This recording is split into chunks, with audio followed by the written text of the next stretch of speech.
Okay, that's the local conflict. And there I think it's reasonable to say, as Mearsheimer and Walt do, that the lobby is the operative factor. But then, in my opinion, Mearsheimer and Walt take a huge leap. They then say all of U.S. foreign policy in the Middle East is dictated by the lobby.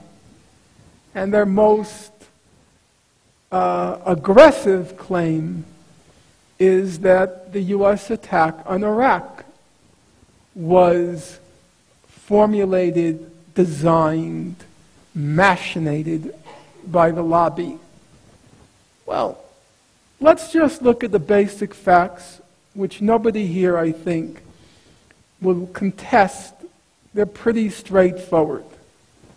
Everybody agrees that the principal architects of the attack on Iraq were Mr. Cheney and Mr. Rumsfeld. President Bush, he was upstairs, PlayStation 2. He wasn't deeply involved in the attack. And Mr. Cheney and Mr. Rumsfeld, they are clearly pursuing, as they understand, U.S. national interests. They are extremely focused, hardworking, and it's very hard not to admire, in my opinion.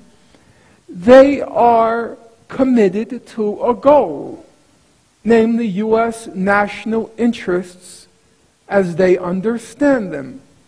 I read through Mr. Cheney and Mr. Rumsfeld, as well as Condoleezza Rice. I read through their memoirs, each of which runs to about 800 pages. Rumsfeld's in his own way, he's a very impressive character. He comes in every morning to work. He puts in a 15-hour day. He doesn't like to sit. He stands at his desk. He is very focused, very committed, as is Dick Cheney.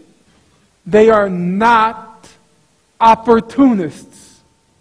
Say what you want about them, but unlike Mr. Obama and many people who call themselves liberals, they do have principles. When President Bush is trying to decide who is going to be his vice president, one of the candidates is Cheney. And Cheney goes to meet with him. He interviews the people. And Cheney says, Mr. Bush, I have to tell you, I am a conservative. I am very conservative. And that was serious. They have ideas to which they're deeply committed. You might find them repellent. You might find them repugnant. But in their own way, they are principled. Now, that's by way of long introduction to say, they don't care about Israel. They don't have any affection for Jews. They don't care about the Nazi Holocaust. They care about one thing and one thing alone: how to make, how to promote, how to aggrandize U.S. power, whatever it takes.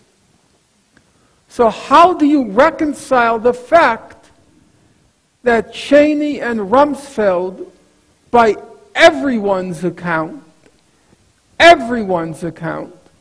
were the principal architects of the war?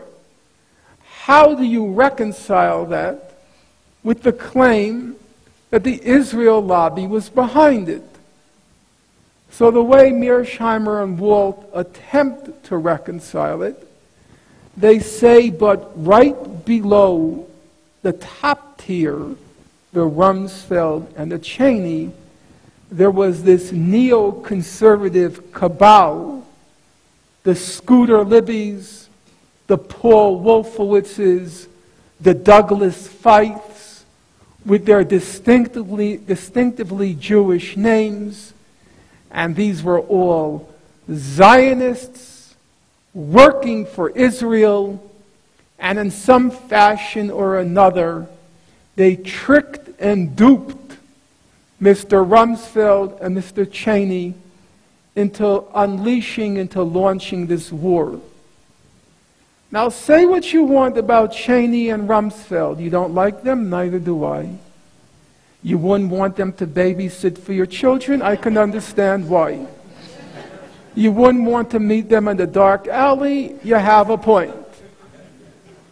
But gullible, foolish, trick Rumsfeld and Cheney, who go back in politics 4 decades. Each of them began politics, believe it or not, at the age of 22 or 23. They began, believe it or not, in Richard Nixon's administration. They have a rich and concentrated experience in politics. You don't trick Dick Cheney and Donald Rumsfeld. It doesn't happen. The whole theory makes no sense. With all due respect to John Mearsheimer, who's a very decent guy, and during difficult periods in my life, he came through for me publicly. But ask yourself the simple question. They say that the Jewish neoconservatives, they don't claim that they were moles, secret Israeli agents in the U.S. administration. They say Feith, Wolfowitz, Libby, they were open supporters of Israel. That's what they say. Well, if they're open supporters of Israel and working for Israel's agenda, why would Cheney and Rumsfeld put them in the most critical places in the Vice President's office and the Department of Defense? Does it make sense that Cheney and Rumsfeld would staff the most critical places in the Vice President's office and the Department of Defense with treasonous personnel, traitors, agents of a foreign government? Does that make any sense? I just don't think a moment's reflection, when you look through the record and you use common sense, it can support these claims. Cheney and Rumsfeld attacked Iraq because in their minds, number one, it would be an easy victory, as they called it at the time. They thought it would be a cakewalk, and that it would be a useful demonstration of U.S. power to remind everybody there and also in the world who's in charge. Did it also serve U.S. Israeli interests? Yes, it did. The Israelis were very happy with the attack on Iraq. Not that they particularly cared about Iraq, but at the time, we've already forgotten, but at the time, the attack on Iraq, you might remember, was seen as a way station to the attack on Iran. Immediately after the attack on Iraq, when it seemed to be mission accomplished, they started talking about attacking Syria and then Iran. And so Israel expected that the attack on Iraq would then be quickly followed by the attack on Iran. So there was a confluence of interests. That's true. But when it comes to fundamental U.S. interests, it's the U.S. and U.S. elites that are in charge.